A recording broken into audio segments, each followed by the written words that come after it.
மத்திய பட்ஜெட்டை பொறுத்தவரை யாராலுமே குறை சொல்ல முடியாத ஒரு பட்ஜெட்டாக இருக்கிறது. எதிர்க்கட்சிகளுக்கு சொல்வதற்கு ஒரு பாயிண்ட் கூட கிடைக்காமல் அவர்கள் தவித்துக் கொண்டிருக்கிறார்கள். அதாவது 3வது முறையாக ஆட்சிக்கு வந்திருக்கிறோம். இப்பதான் ஒரு வருஷம் கூட இந்த நிறைவடையில. அப்படி இருக்கும்போது ஆட்சியை தக்க வைக்கிறதுக்கு எதுக்கு பட்ஜெட் போடணும்? இன்னும் 4 வருஷம் நாங்க இருக்கோம்ல.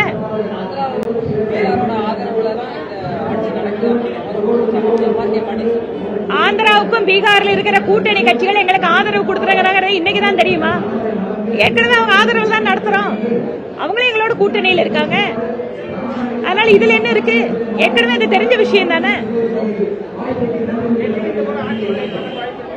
ரொம்ப நல்ல பிரகாசமான வாய்ப்பு இருக்கிறது. டெல்லி தேர்தல் களம் என்பது முழுக்க பாரதிய ஜனதா கட்சிக்கு ஆதரவாக மாறிக்கொண்டிருக்கிறது.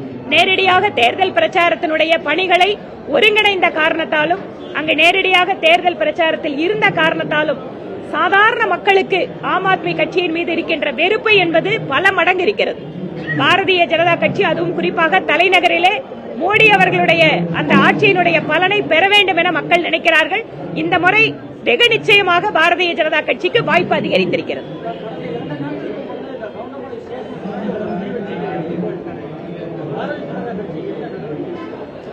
காவல்துறை அந்த விஷயத்துல எப்படி நடவடிக்கை எடுக்கிறத பாக்குறோம்.